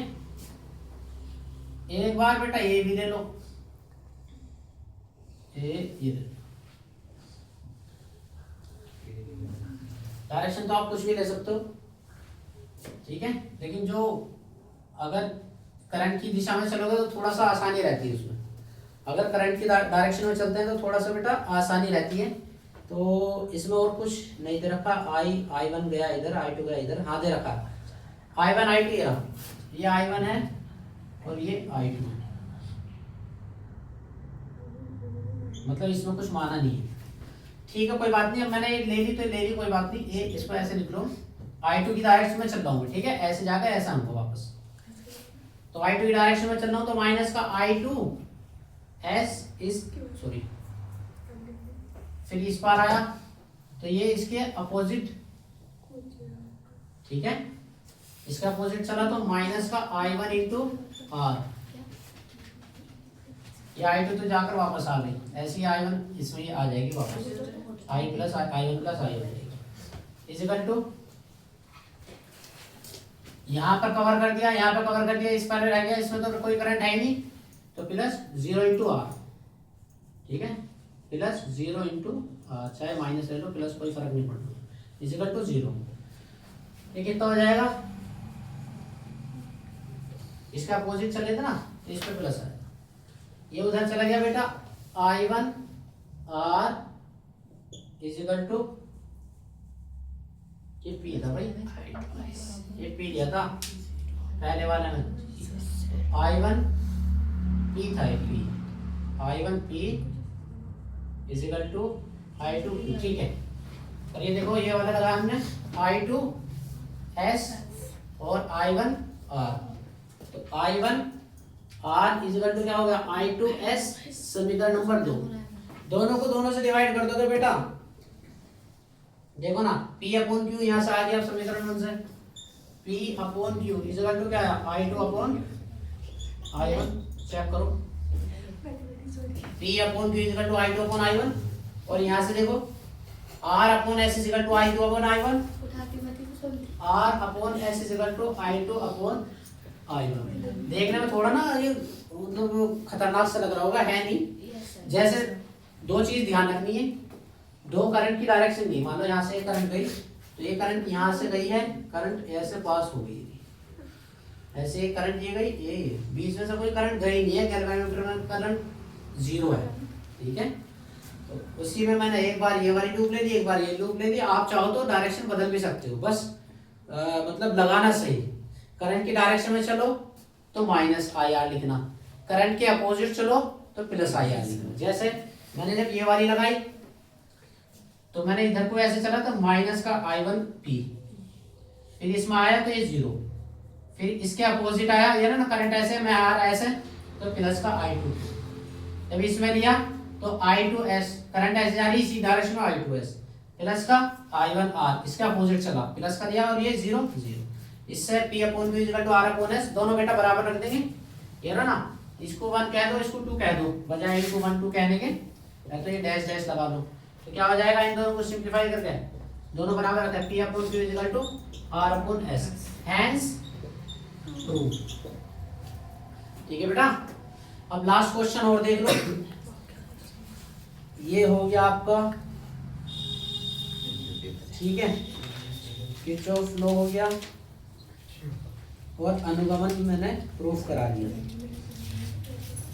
दो क्वेश्चन है, छोटे छोटे हैं, ये और कर लो, और इंशाल्लाह आपका कोई क्वेश्चन भी रुकेगा नहीं, ठीक है। चलो इसको हटा दें, चलो ये चैप्टर आपका खत्म हो जाएगा।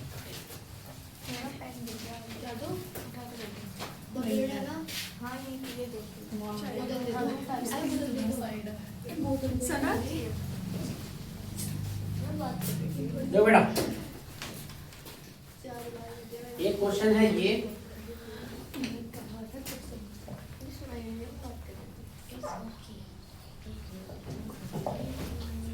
क्या दर्शाए गए परिपथ में,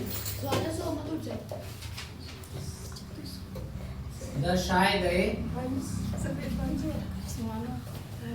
परिपथ में 2 ओम तथा 10 ओम के प्रतिरोधकों में प्रवाहित धाराएं तथा संधारित्र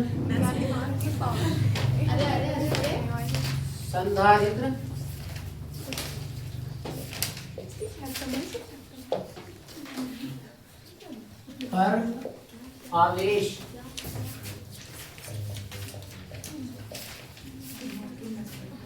की गणना कीजिए।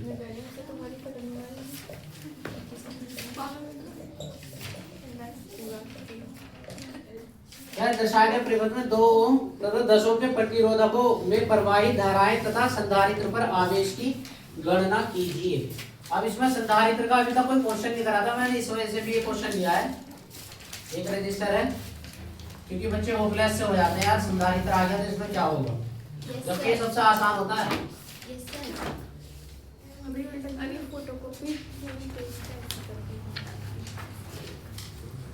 ये 2 ओम है, ये C10 माइक्रोफैरड है, ये 2 ओम और ये 10 ओम और ये 8 ओम।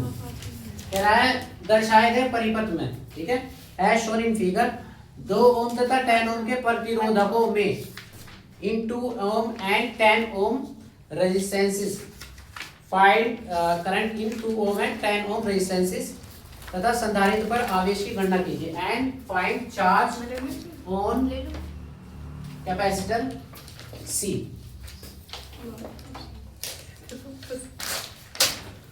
तो अब हमें क्या क्या निकालना बेटा, एक तो निकालनी है करंट किसमें, एक तो करंट इसमें निकालनी है और एक करंट इसमें निकालनी है जी।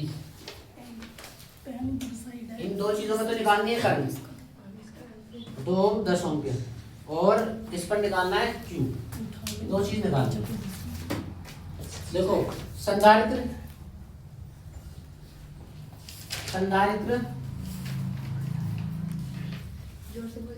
वोल्ट कहाँ पर, सर ये 2 ओम 2 वोल्ट है। अच्छा 2 ओम है, 2 वोल्ट कोई बात नहीं, ये 2 वोल्ट। कह रहा है कि बेटा दर्शाए गए परिपथ में 2 ओम तथा 10 ओम के प्रतिरोधक में प्रवाहित धाराएं तथा संधारित्र पर आवेश की गणना कीजिए। ये मुझे निकालना है, जल्दी से देखो फटाफट। संधारित्र जब भी होगा तो आप याद रखना ये ब्रैकेट क्लोज हो जाता है, ये मान लीजिए बंद मतलब ओपन हो जाता है, यानी तार टूट जाता है, ये मान लो आप, क्योंकि ये 1 सेकंड में चार्ज हो जाता है, विद इन मिली सेकंड ये चार्ज हो जाता है और उसके बाद इसमें करंट की कोई जरूरत नहीं होती, तो ये करंट वापस कर देता है। यानी एक तरीके से ये मान लो कि ये तार टूट जाएगा, ये तार क्या होगा, अब बताओ इससे आसान क्वेश्चन मिलेगा कहीं, सही है। ये खत्म हो गया तो बचा ही क्या फिर 2 और 8 कितना हो गया 10, बोलो ना। I इक्वल टू क्या होगा V बाई आर इक्विवेलेंट, ये कितना है 2 वोल्ट और ये कितना है 10, 0.2 एम्पियर करंट तो आ गई। ये किसमें आई करंट, इसमें भी इतनी होगी और इसमें भी इतनी ही होगी। पता क्यों होगी इसमें, क्योंकि इसमें जा ही नहीं रही, इसमें तो करंट जा ही नहीं रही ना बेटा, इसमें क्यों नहीं जा रही, तो 0.2 होगी पूरे परिपथ में। अब क्या कह रहा है, वो भी निकालना है इसमें। आप कह रहे हैं कि विभव निकालो, सॉरी चार्ज निकालना था यहाँ पर। शुरू में तो चार्ज हुआ होगा ना, चाहे मिली सेकंड में चार्ज हुआ। अगर किसी तरह मैं इसके अक्रॉस वोल्टेज निकाल दूं तो मैं मजा आ जाएगा, और वोल्टेज आप आसानी से निकाल सकते हो। पूछो कैसे भाई, करंट तो ये है, रजिस्टर ये है, मल्टीप्लाई करना 2 8 16 1.6 वोल्ट इसके अक्रॉस आ गया। इसके अक्रॉस कितना आएगा 2 दूनी 0.4 वोल्ट, 6 और 4 मिलकर ये 10 हो रहा है, यानी 2 वोल्ट पूरे हो रहे हैं। लेकिन बात ये है कि जितना इसके अक्रॉस होगा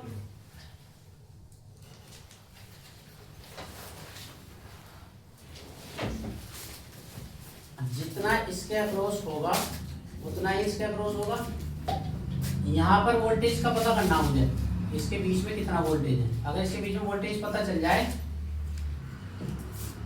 तो मेरा काम हो जाएगा। इसके बीच में कितना वोल्टेज होगा भाई,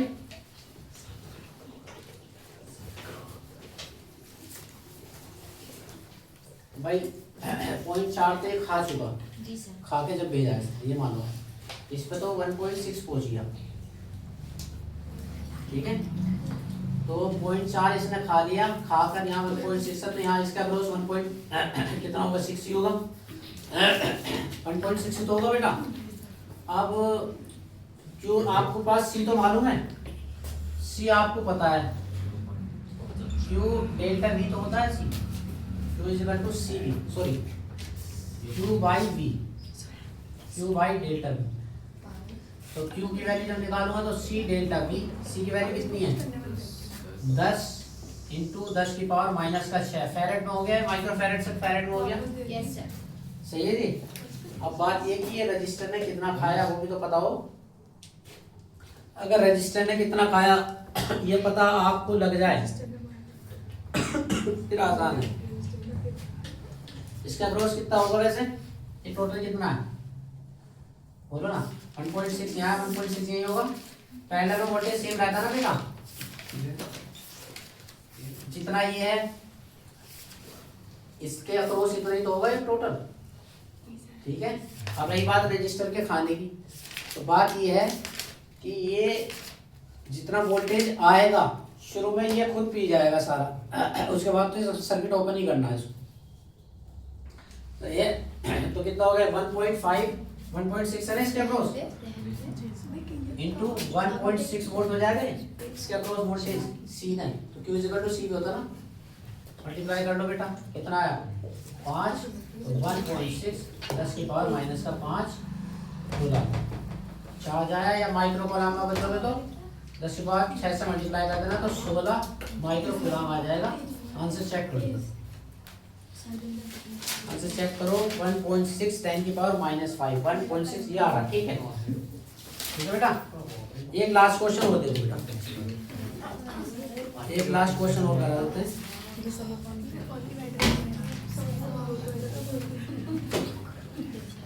ये सहल का है और 2024 में आया था ये क्वेश्चन।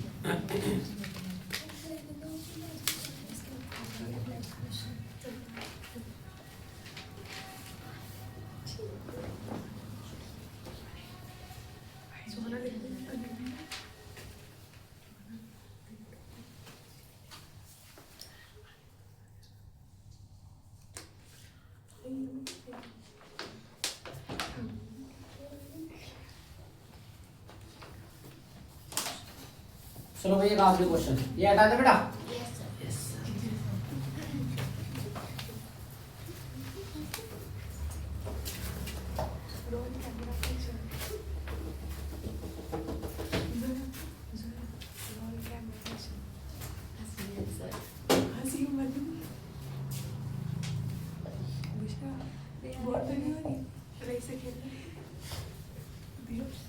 कहना दर्शाए गए परिपथ में ए तथा बी के मध्य विभवांतर ज्ञात कीजिए।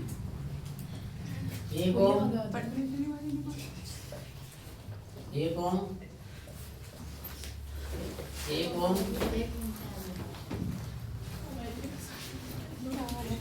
3 volt, 2 volt, 1 volt,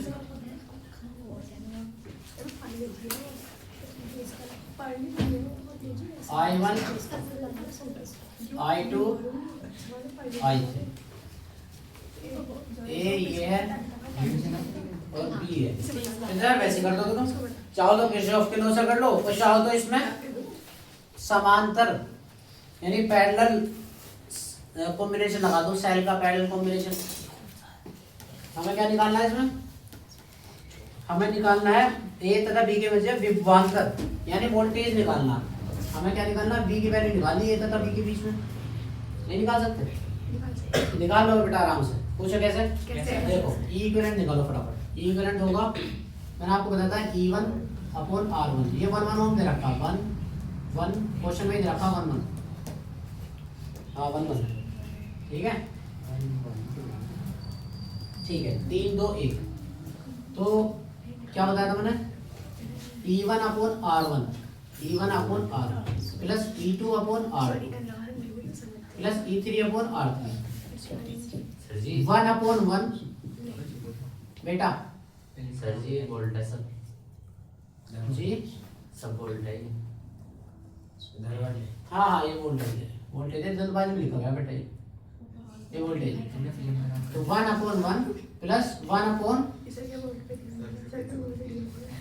V upon, देखो E अपॉन R1 होता है ना बेटा, फिर E2 अपॉन R2 फिर E3 upon R3 upon 1 upon R1 1 upon R2 1 upon R3। ये E इक्विवेलेंट होता है, ठीक है।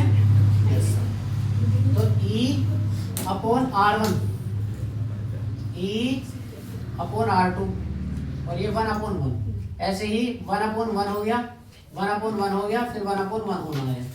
कितना हो गया बेटा ये 3 2 5 और 1 6 और ये डिवाइड बाय 3 यानी 2 वोल्ट। ये तो ई टोटल आ गया।